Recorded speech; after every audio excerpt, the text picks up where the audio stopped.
Chosen ones, 6 divine powers God forms in you through isolation. Sometimes, God removes every crutch you've leaned on, people, platforms, noise, until all that's left is you and Him, not to shame you, but to shape you. When the crowd disappears and the silence sets in, it feels like abandonment, but for the chosen, it's a sacred appointment, a divine classroom. The world calls it loneliness, but in heaven's eyes it's transformation. You begin to notice the shift. Conversations dry up, doors close, support fades, not because you've done something wrong, but because God is setting you apart to do something greater. This isn't punishment, it's preparation. He's pulling you away to pour into you, to teach you what can't be learned in the noise, how to hear His voice, how to face your own soul, how to carry weight without breaking. Jesus went alone into the wilderness before stepping into ministry. David was anointed, then hidden. Joseph dreamed, then was confined. Every chosen one goes through this refining fire, and while most people run from the quiet, the chosen are called to embrace it, because in that isolation, something eternal is being forged. Not everyone will understand it, but that's what makes you different. That's what sets you apart from the 80%. Part 1. Iron Will. Emotional fortitude forged in isolation. When God chooses someone for a higher purpose, He doesn't hand them strength. He grows it in secret, and one of the first places He takes them is into the fire of solitude. Not the kind of loneliness that leads to despair, but the kind that forges steel in the soul. That's where the iron will is born. Not in applause, not in comfort, but in silence. When the only sound left is your own breathing and the weight of your thoughts. In that place, the chosen are confronted by every fear they've buried. Old wounds, silent disappointments, moments of shame, they rise like waves. There's no one to distract you, no one to comfort you, no noise to drown it out. And yet it's in that very stillness that the chosen begin to endure what would crush most. Because while 80% of people run from their pain, the chosen walk straight into it and come out refined. Jesus in Gethsemane didn't have a cheering crowd. He was alone, sweating blood, under the weight of destiny. His closest friends fell asleep, and heaven seemed silent. But He didn't run. He stayed. He submitted. And He rose with a strength that could carry the cross. That's what the chosen must learn. To remain when it hurts. To stand when no one claps. To endure the silence without losing their soul. You don't develop an iron will by accident. It's built when the emotions rage, but the mission still matters more. It's built when betrayal doesn't break you, when delay doesn't discourage you, when rejection doesn't reroute you. Every time you choose obedience over ease, your spirit is tempered like metal in fire. People will call you cold. They'll say you've changed. They won't understand why you don't react like you used to, why their chaos doesn't shake you. But what they're really seeing is the result of that divine isolation. You've been through battles in private that taught you emotional discipline. You've cried prayers that no one will ever hear. And now you're not moved by every storm because you've learned to command peace from within. The iron will is more than emotional control. It's spiritual resilience. It's the ability to walk through valleys with fire in your bones and purpose in your steps. It's the quiet strength that holds your head up when life tries to bury you. And once it's formed, nothing in this world can take it away, because it wasn't given by people, it was forged by God, alone with you in the silence. Part 2. Spiritual X-ray vision. Seeing through masks and motives. There's a vision that doesn't come from your eyes, it comes from your spirit. And God gives it to those He hides in the shadows.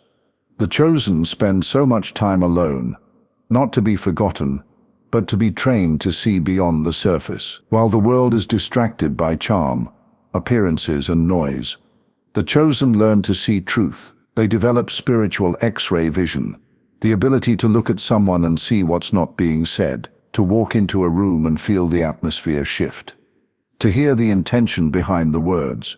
You can't fake your way around someone who's been trained in solitude. The chosen don't just observe people, they discern them. Because when you've had to sit in silence and face your own darkness, your spirit becomes sensitive to what others are hiding. You've had to peel off your own mask. You've had to wrestle with your own motives. So now, when someone stands in front of you pretending, you know the difference. You can sense the lie behind the smile, the fear behind the pride, the insecurity behind the arrogance. Jesus had this gift. The Pharisees dressed in religious robes and recited scripture perfectly, but Jesus called them whitewashed tombs, clean on the outside, dead on the inside. How did he know?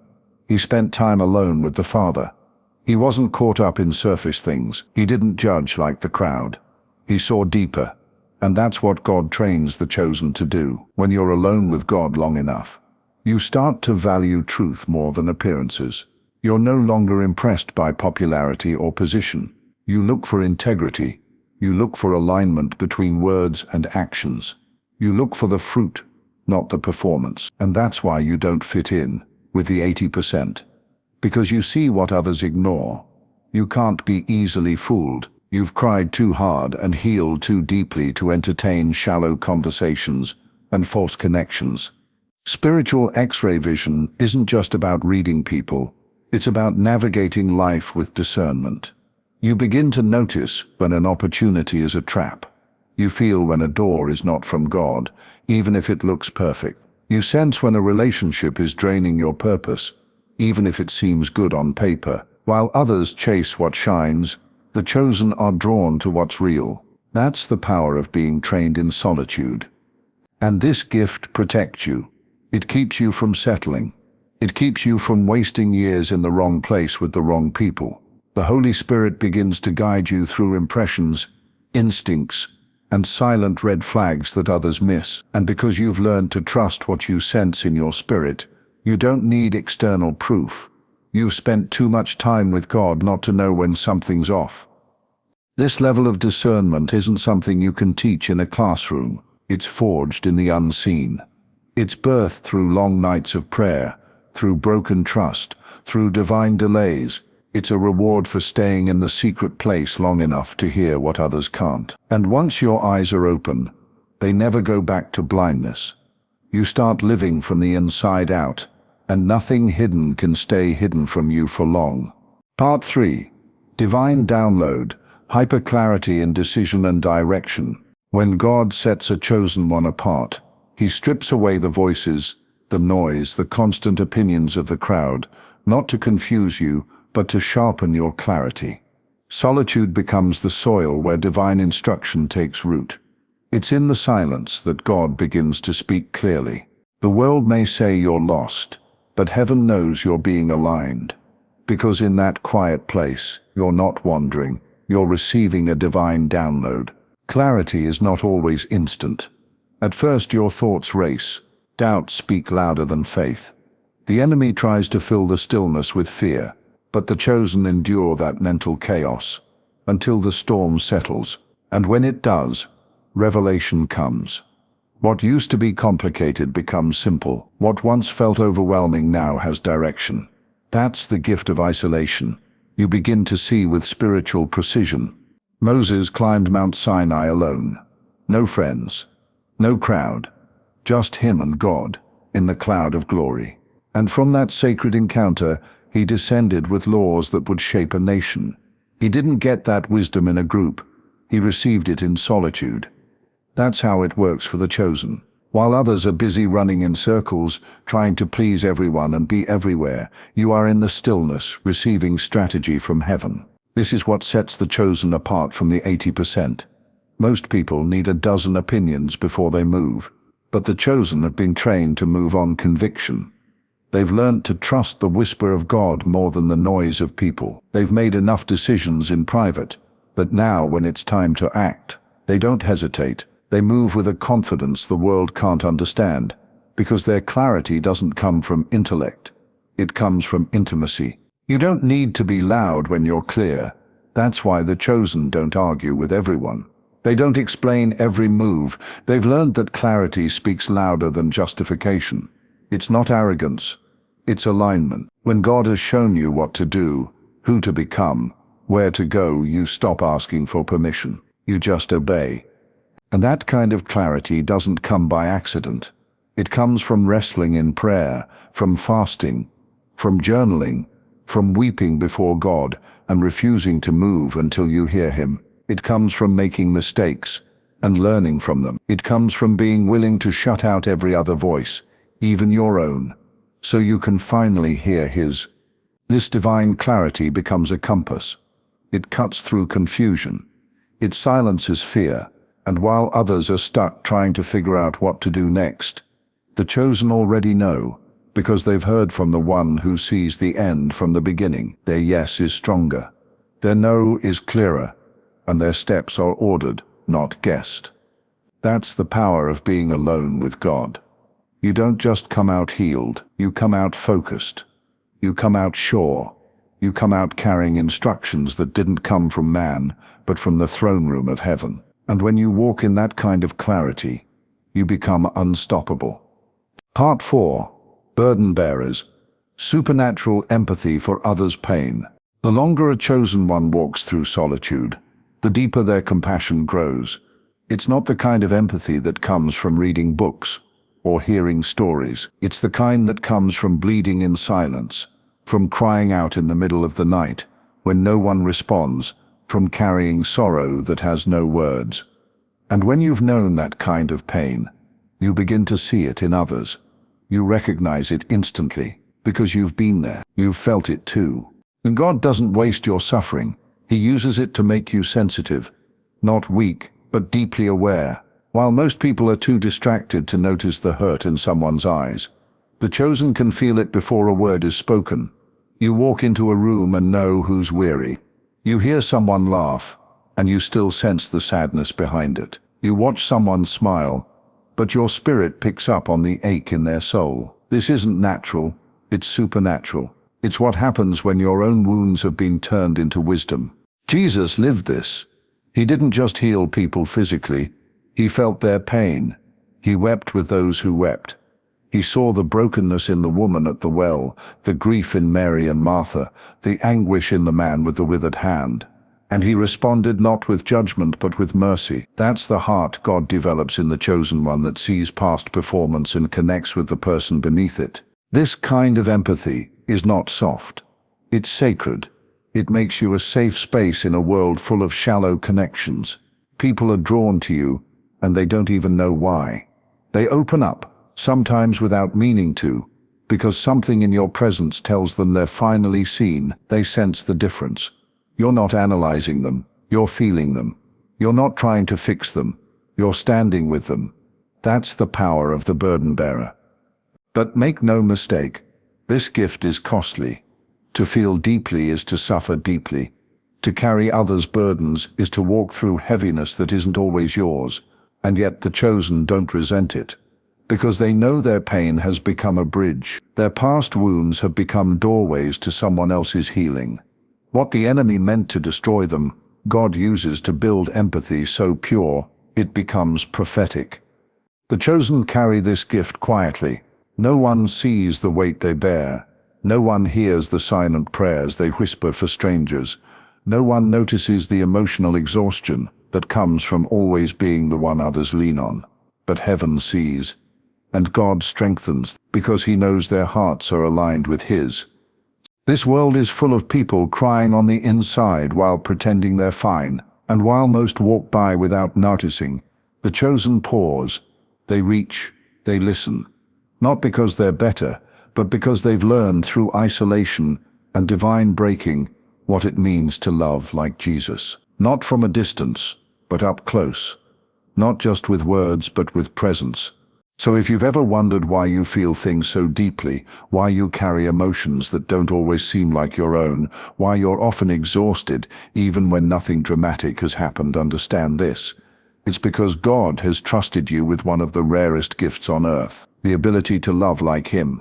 The ability to see the invisible pain, the ability to stand in the gap for others without needing credit or recognition. You are a burden bearer, and while 80% avoid emotional depth, you live in it. not because it's easy, but because it's holy. Part 5. Time Alchemy. Turning solitude into wisdom and joy. Most people waste time trying to escape being alone.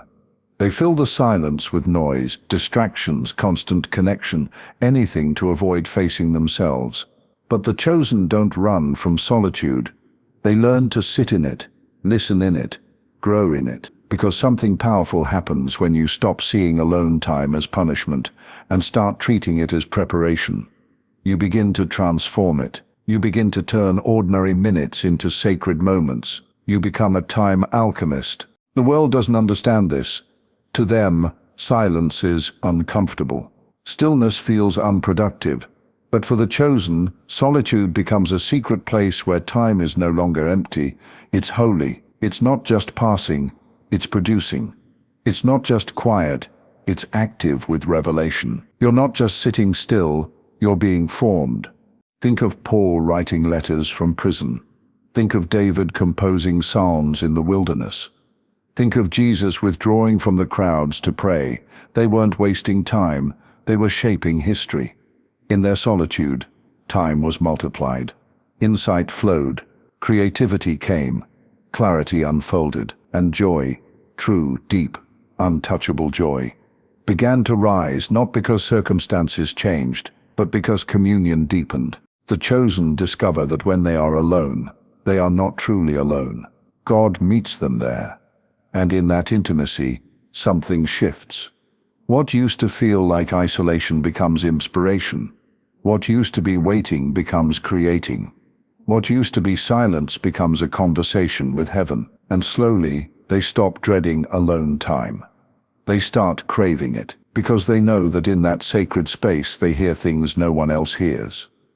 Time becomes a tool in their hands, not because they control it, but because they've surrendered to it.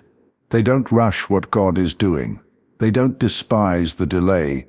They understand that every moment hidden is a moment being filled. Every second in the secret place is a seed of wisdom, of maturity, of preparation. And that's what sets them apart from the 80%. While others scroll endlessly, numb the silence, or complain about being stuck. The chosen go inward. They ask the hard questions. They reflect. They journal. They pray. They confront the truth and let it break them, shape them, and rebuild them. They come out of solitude not empty but full, not bitter but wiser, not anxious but anchored. The chosen learn to enjoy their own company, not because they're avoiding people, but because they've found peace in their own soul. They've made peace with their past. They've become friends with their future. And now time alone is no longer a threat. It's a gift. It's the canvas where God paints new vision, new strength, new depth. This is time alchemy, turning moments of silence into movements of destiny, turning delays into deposits of wisdom, turning loneliness into layers of joy that cannot be shaken. The chosen don't just wait. They grow. They don't just sit. They build. They don't just pass time, they redeem it. So if you've been hidden, slowed down, or set apart, don't despise it. Use it. Press into it. Because this is where the real work happens. This is where time becomes your servant, not your enemy. And when you finally step out, you'll carry something rare, something the busy, noisy, distracted world can't understand. You'll carry the kind of depth that only solitude can give. Part 6. Divine Detachment. Freedom from people-pleasing and public opinion. When God truly calls someone, He doesn't just prepare their gifts, He purifies their motives. And that purification often happens in the silence, away from crowds, applause and approval. For the chosen, isolation becomes the place where attachments are severed. The need to be liked, understood, affirmed, or validated begins to die, not out of bitterness, but out of freedom. This is divine detachment. At first, it hurts. You wonder why certain people walk away, why support dries up, why your name is no longer on their lips. But with time, you begin to see the mercy in it. Because as long as your soul is tethered to opinions, Your spirit can't fly in obedience. The chosen must be free, not just from sin, but from the addiction to being accepted. You can't follow the narrow path while trying to fit into every room. John the Baptist lived in the wilderness, far from the temple courts and social circles. He wore camel's hair, ate wild honey, and preached without fear. He didn't shape his message to be palatable. He wasn't trying to trend. He was trying to prepare the way. That's the kind of boldness God builds in the chosen. And it doesn't come from people hyping you up. It comes from being alone with God long enough that his voice becomes louder than any other. Divine detachment is not isolation from love. It's liberation from bondage. You still love people, but you're no longer controlled by them. You can serve them without being enslaved to their opinions. You can give without needing applause. You can lead without fearing rejection. That's what happens when your identity is rooted in God, not in reputation. Most of the world is driven by performance. People say what others want to hear. They move based on feedback. They adjust to keep the peace. But the chosen live by a different compass. They've been trained in solitude to hear God's whisper and obey it, even when it offends, even when it's misunderstood, even when it costs them everything. Because once you've walked through the fire of being alone, you lose the fear of being alone again. You become dangerous to the enemy when you no longer need the crowd, when you can preach the truth without needing praise, when you can walk away from the wrong environment without fearing what people will say. That's divine detachment. It's not coldness, it's clarity. It's not arrogance, it's alignment. It's the unshakable knowing that if God is with you, nothing else matters. This kind of freedom is rare. That's why it sets the chosen apart from the 80%. Most people stay stuck because they're trying to be everything to everyone. But the chosen understand they weren't called to blend in. They were called to stand out. And to stand out, you have to stand alone sometimes. You have to say yes when no one agrees. You have to step forward when no one affirms. You have to walk away when everyone else is staying. The beauty is, once you're detached from needing their approval, you're finally free to love them purely. You don't manipulate. You don't perform. You don't compete. You just serve, speak, move, and obey. Not for applause, but because heaven said go. And when that kind of obedience becomes your lifestyle, you walk in power, you speak with authority, you carry presence, because you've been tested in the hidden place and found faithful. You've laid down your need to please and picked up your cross instead. And nothing, not opinion, not rejection, not silence, can stop someone who's fully surrendered to the voice of God. Conclusion: your isolation is a setup for elevation. You may have walked through seasons where you felt invisible, where the phone stopped ringing, the room emptied, and the silence screamed louder than any voice. You wondered if something was wrong with you, if you missed your moment, if God had forgotten your name. But let me tell you, those seasons were not punishment. They were placement. Strategic, divine, necessary. You weren't being buried. You were being planted. And what God plants in solitude, he reveals in power. The world may never understand the weight of what you've carried alone, the battles you've fought in silence, the tears no one saw, the decisions made with trembling hands, but unwavering faith. But heaven saw it all, and heaven is the one who called you. You are not like the 80% who run from the quiet, who fear the stillness, who need the noise to feel alive. You've been chosen to endure the silence, to wrestle with God in the dark, and to come out carrying something eternal. You've gained an iron will, spiritual vision, divine clarity, deep compassion, wisdom beyond your years, and the kind of freedom that can't be bought.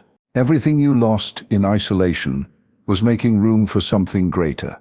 Everything that was stripped away exposed what was solid, and now you stand, not just informed, but transformed, not just healed, but equipped, not just wiser, but ready. So walk boldly, speak with fire, move with conviction. You carry the evidence of divine preparation. And when the time comes for you to be revealed, you won't have to explain yourself. The oil will speak. The fire will testify. The fruit will be undeniable. You are the one God has been preparing. And the silence was never empty. It was sacred. Now go, chosen one. The world is waiting for what God built in the dark.